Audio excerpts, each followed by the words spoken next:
জুমার দিনের প্রথম সুন্নত হচ্ছে জুমার দিনের ফজরের নামাজটা জামাতে পড়া। সবাই কয় খাইছে, হুজুরে ধরছে জায়গা মতো, আসল জায়গায়। ফজরের নামাজে ভেজাল আছে না নাই? রাজা মেয়ারে নাই? রাজা মেয়ারের মসজিদ সব প্যাক হয়ে যায়, মুসল্লি আর মুসল্লি। জুমার নামাজের প্রথম সুন্নত হচ্ছে ফজরের নামাজটা কি পড়া? জামাতে। আফদালুস সালাওয়াত ইনদাল্লাহি সালাতুল ফাজরি ফি ইয়াউমিল জুমআতি ফি জামাআহ। বিশ্বনবী বললেন জুমার নামাজের 15টা সুন্নত মুখস্থ রাখতে হবে। 1 নাম্বার সুন্নত ফজরের সালাত জামাতে পড়তে হবে। 2 নামাজ মুনাফিকদের কাছে সবচেয়ে কঠিন, একটা হচ্ছে ফজরের নামাজ আর একটা এশার নামাজ। এক আলেমকে জিজ্ঞেস করা হলো ফজরের বাতাসটা এত ঠান্ডা আর স্নিগ্ধ কেন? আলেম উত্তর দিয়েছিল কারণ ফজরের বাতাসে মুনাফিকদের নাকের দুর্গন্ধ মিশে না। ফজরের বাতাসটা স্নিগ্ধ, ফজরের সময় আল্লাহওয়ালাদের আনাগোনা, মুসল্লিদের আনাগোনা, ইসলামের পক্ষের শক্তির আনাগোনা। চিল্লায় বলেন ঠিক কি না? মসজিদে নববীতে জুমার নামাজের দৃশ্য আর ফজরের নামাজের দৃশ্য ছিল এক। বাংলাদেশে ফজরের নামাজের দৃশ্য আর জুমার নামাজের দৃশ্য এক নাকি? ফজরের নামাজের সময় মুসল্লি নাই, এক কাতারও হয় না, আর জুমার নামাজে পাক্কা মুসল্লি দেরি করে গেলে বারান্দায়ও জায়গা পায় না। ঠিক কথা কোন? তাহলে আগামীকাল ফজরের নামাজটা আমরা জামাতে পড়ব ইনশাআল্লাহ। ইনশাআল্লাহ এত আসতে ইনশাআল্লাহ, আরো জোরে পড়েন ইনশাআল্লাহ। মনে থাকবে? ইমাম সাহেব কে মসজিদের? ইমাম কই?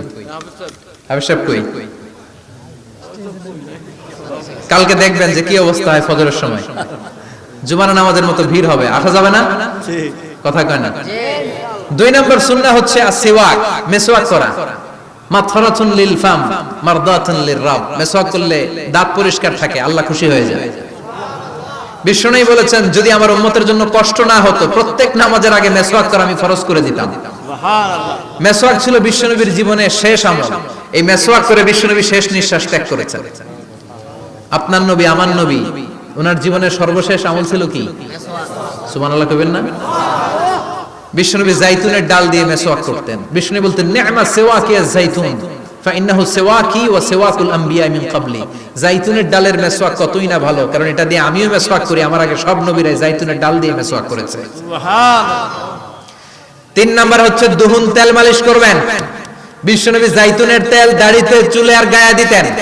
বিশ্বনবী বলতেন ওয়াদাহিনু ফাইন্না ফিত তাদহিনে বারাকাত। তেল খাও, তেল দাও, তেল মালিশ করো, তেলের ভেতরে আল্লাহ বরকত ঢুকাইয়া দিছে। তেল দিবেন তো? 4 নম্বরে আত্তিব, জুমার দিনে সুগন্ধি লাগিয়ে যাওয়া সুন্নাত। লাগাবেন? লাগাতে রাজি আছেন? বিশ্বনবী বলতেন এই দুনিয়ার 3টা জিনিস আমার কাছে সবচাইতে প্রিয়। হুব্বিবা ইলাইয়া মিন দুনিয়াকুম সালাস। এক হচ্ছে আন-নিসা, নারীদেরকে আমি পছন্দ করি। 2 হচ্ছে আত্তিব, সুগন্ধি লাগাতে আমি পছন্দ করি। বিশ্বনবীরে কেউ সুগন্ধি হাদিয়া দিয়েছে, বিশ্বনবী নেয় নাই, এরকম কোনো ঘটনা ঘটে নাই। আল্লাহু আকবার। 3 নম্বরে কুররাতু আইনি ফিস সালাহ। নামাজের মধ্যে যখন আমি দাঁড়িয়ে যাই আমার চক্ষুটারে ঠান্ডা করে দেয় কে? আবার বিশ্বনবী বলতেন আরবাউন মিন সুনানিল মুরসালিন। 4টা সুন্নাত সব নবীদের সুন্নাত। 1 নম্বরে আল হায়া মানে লজ্জা। আরেক বর্ণনা এসেছে আল খিতান মানে সুন্নাতে খাতনা, এটা সব নবীদের ছিল। আর সেওয়াক, সব নবীরা মেসওয়াক করেছেন। আত্তিব, সব নবীরা আতর লাগিয়েছেন। আর নিকাহ, সব নবীরা বিয়েও করেছেন। চিল্লায় পড়েন আল্লাহু আকবার। 5 নম্বর সুন্নাহ হলো আল লিবাস আহসানাস সিয়াব, সুন্দর জামা পরা। নট নেসেসারি যে নতুন জামা হতে হবে, পুরাতন জামাও ধুয়ে আয়রন করে পরলে একটা সৌন্দর্য আছে না নাই?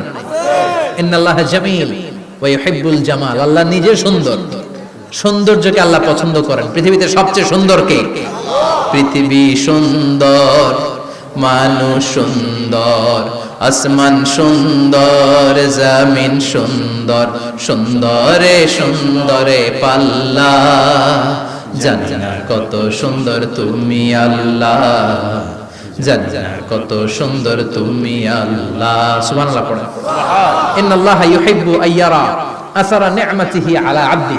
আল্লাহ তার বান্দার উপর তার নেয়ামতের ছিটেফোঁটা দেখতে চান। আপনি যদি ধনী হন দামি জামা পরবেন, সুন্দর জামা পরবেন। অনেকে আছে অনেক ধনী কিপটুসের মতো সিরা জামা পরে, আছে না নাই? আপনি ধনী মানুষ, আপনি সিরা জামা পরছেন কেন? আপনার যে সম্পদ আছে এটার বহিঃপ্রকাশ আল্লাহ দেখতে পছন্দ করে। আপনাকে যে আল্লাহ কি নাজ নেয়ামত দিয়েছে, অহংকার ছাড়া স্বাভাবিক বহিঃপ্রকাশটা আল্লাহ দেখতে পছন্দ করে, কোন সুবহানাল্লাহ। এরপরে 6 নাম্বার হলো ইকসারুস সালাহ আলান নবী, বিশ্বনবীর উপর বেশি বেশি দুরূদ পড়া। বিশ্বনবী বলতেন জুমার দিন শ্রেষ্ঠ দিন, এই দিন আমার উপর বেশি বেশি দুরূদ পড়ো। ফাইন্না সালাতাকুম মা'রুদাতুন আলাইয়া, কেননা তোমরা যে আমার উপর দুরূদ পড়ো, কিয়ামতের আমি মরে যাওয়ার পরে এই দুরূদগুলো কে পাঠিয়েছে তার নাম, তার বাবার নাম সহ ফেরেশতারা আমার কবরে দিয়ে আসে। সুবহানাল্লাহ। সাহাবারা বললেন ইয়া রাসূলুল্লাহ কাইফা সালাতুনা মা'রুদাতুন আলাইক, আপনি মরে যাওয়ার পরে আমাদের দুরূদ কেমন করে আপনি দেখবেন? ওয়াকাদ আরিমতা, আপনি তো পচে গলে মাটির সাথে মিশে যাবেন। বিশ্বনবী বলেন ইন্নাল্লাহা হাররামা আলাল আরদি আন তাকুলা আজসাদাল আমবিয়া, নবীদের লাশকে খেয়ে ফেলা, নবীদের লাশকে পচিয়ে ফেলা জমিনের সব মাটির জন্য আল্লাহ হারাম করে দিয়েছে। নবীদের লাশ পচে না, নবীদের লাশ গলে না। যারাই বিশ্বনবীর উপর দুরূদ পড়বেন, আপনার নাম সহ, আপনার বাবার নাম সহ, মালাইকাতু সাইয়াহিন, একদল ফেরেশতা আছে শুধু রাউন্ড দেয় গোটা ওয়ার্ল্ডে। কারা বিশ্বনবীর উপর দুরূদ পড়েছে, এই দুরূদ নিয়ে, এই নাম নিয়ে বিশ্বনবীর কবরে তারা পৌঁছে দেয়। চিল্লায় পড়েন আল্লাহু আকবার। এরপরে বিশ্বনবী বলতেন জুমার দিনে সূরাতুল কাহাফ পড়বা, কাহাফ পড়া সুন্নাহ। সূরাতুল কাহাফ পড়তে রাজি আছেন? আগামীকাল রাজি আছেন তো? 18 নম্বর সূরা, কোরআনের একেবারে মাঝখানের সূরা। আলহামদুলিল্লাহিল্লাযী আনজালা আলা আবদিহিল কিতাবা ওয়া লাম ইয়াজআল লাহু ইওয়াজা, এই আয়াত দিয়ে শুরু হয়েছে, শেষ করা হয়েছে ফামান কানা ইয়ারজু লিকা রাব্বিহি ফালইয়ামাল আমালান সালিহা ওয়া লা কথা কয় ওয়ালিয়াতালাত্তাফ, একটা শব্দ আছে সূরা কাহাফের মাঝখানে।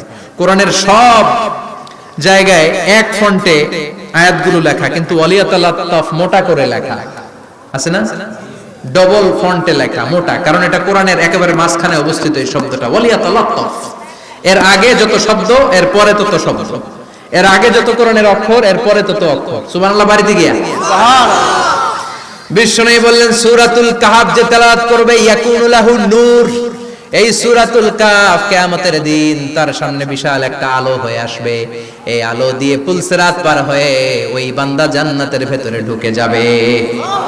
আবার বিশ্বনবী বলেন যারা সূরাতুল কাহাফের প্রথম 10 আয়াত তেলাওয়াত করবে জুমার দিন, শেষের 10 আয়াত যারা জুমার দিন তেলাওয়াত করবে, দাজ্জালের ফিতনা থেকে তাদেরকে মুক্ত রাখবে কে? আল্লাহ। সুবহানাল্লাহ পড়বেন না? সুবহানাল্লাহ। কালকে সূরাতুল কাহাফ দিয়ে সকাল শুরু করতে রাজি আছেন?